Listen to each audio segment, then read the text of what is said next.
After training top high school and Division I athletes, there's one thing I believe that separates the average athlete from top level guys, and it has nothing to do with genetics. In this video, I'll show you what that one thing is and walk you through a simple 3-step system on how to train it. First, let's cover what might happen to you if you're missing this key athletic trait.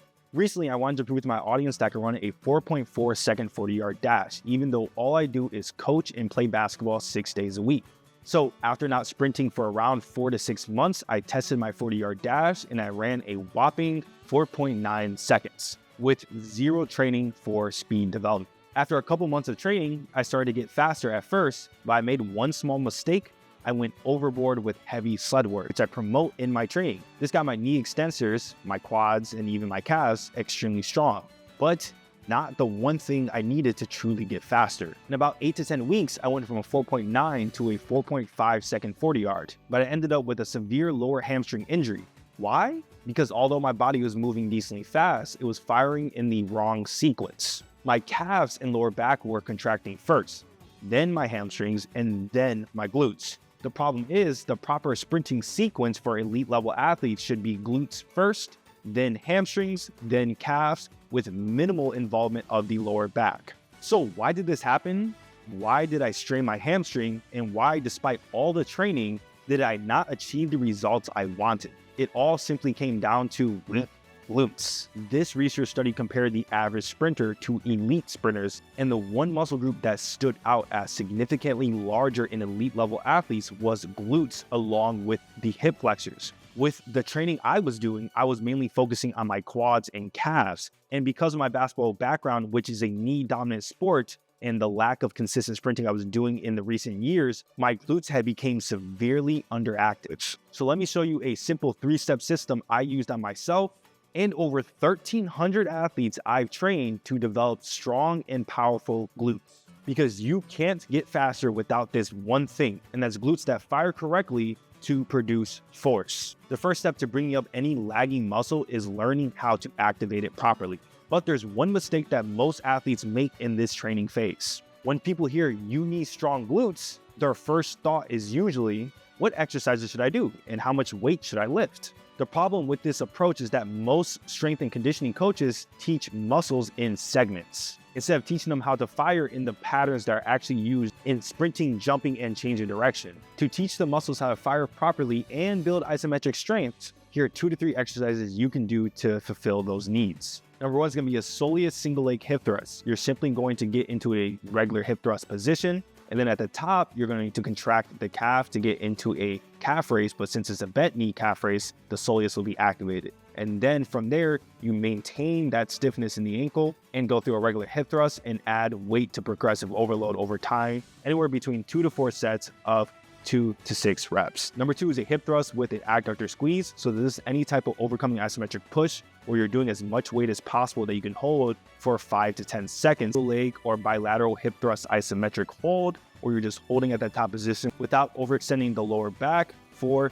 anywhere between 20 to 45 seconds. All of these you want to add load over time and do anywhere between 2 to 4 sets of 2 to 6 reps, or if it's isometric hold, then it's going to be 20 to 30 seconds, or isometric push, 5 to 10 seconds. Once you build the isometric strength and the mind-muscle connection needed, you can move on to the next step, improving relative strength. The second key is very common. If you feel like your legs are moving, but you're not covering distance, then your glutes might not be producing enough force. This is where relative strength comes into play. But the number one issue I see with most athletes in this category is that they're training relative strength in the wrong lifts. They focus on heavy squats, which are typically knee dominant, or straight bar deadlifts, which often become a lower back dominant lift if your form isn't picture perfect like a power lifter. So to truly overload the glute to develop the strength you need to sprint faster, you need to develop the glutes as a prime mover in these 2 specific positions. The first position is early stance, when the glute is at its biggest stretch, and hip extension, where the glute is starting to turn off, but it creates the biggest punch power you need to drive your body forward. This is why the best female and male athletes have great developed glutes, is because they're strong in the lengthened position, which in recent research shows to have the most hypertrophy potential, and even the shortened position, which also is extremely important. So the exercises I recommend to develop relative strength in the glutes are, number 1, the rear foot elevated split squat. Aim for at least 1.25 times your body weight in a full range of motion with 2 to 4 sets of 2 to 6 reps at 75 to 85% of your 1 rep max. In the Speed Academy, we do this around 2 to 3 times per week. Number 2 is trap bar deadlifts. Shoot to get as strong as 1.7 times your body weight with the same reps and set ranges as rear foot elevated. The trap bar allows you to load heavy similar to a regular back squat, but it minimizes the stress on the lower back. The lower back is not the limiting factor of you getting the weight up, it's usually your quads or your glutes. Number 3 is your hip thrust. We want to work up to around 250 to 400 pounds. Be cautious of form in this lift. Avoid using an anterior pelvic tilt or pushing with your lower back to get the weight up. Focus on driving through the glutes. I've noticed that most athletes can get really strong in this lift, but going anywhere past 400 pounds, usually, even if you are very strong, just becomes too much and turns into a lower back exercise. Simply push with the glutes. You don't need that much range of motion at the top, and stick to around 300 to 400 pounds and try to lift that weight faster as you get stronger over the years. Once you build the proper firing patterns and the relative strength needed for the glutes, you don't want to keep pushing for endless strength. Overloading too much can lead to strong glutes that don't help you sprint faster. So to make sure that you're transferring strong glutes to sprint speed, you need to make sure you're doing this third step. If you want to see how important this third point is, let's look at what happened to me after my hamstring injury. Since I strained my hamstring, I was out for about 2 months and I dropped all the way back down to a 4.9 second 40-yard dash. Simply training this one trait got me down from a 4.9 40-yard dash to a 4.4 second 40-yard laser time. So this third thing won't only make you a better athlete, it might be the most important missing link to your speed development. For example, look at this powerlifter. He might have massive glutes and incredible relative strength, but they can't run a sub 5 second 40-yard dash. Why is that? Because their strength is built in the wrong way for athletes. To get faster, you need to be able to produce force quickly. This research study shows that rate of force development is directly linked to performance in sprinting and jumping, and even suggesting that elite sprinters have been shown to possess higher rate of force development than well-trained sprinters, aka your average athlete. But improving rate of force development is pretty hard and easy to mess up. So here are my go-to exercises to improve rate of force development in the glutes. But make sure you listen to the reps and sets and how heavy to go for these exercises, because that's going to be the most crucial factor for developing rate of force development. The first exercise is going to be lightly loaded step-up jumps. You can start with body weight, focusing on jumping as high as possible and driving into hip extension with the glutes. For reps and sets, you want to do 2 to 6 sets of 2 to 8 reps.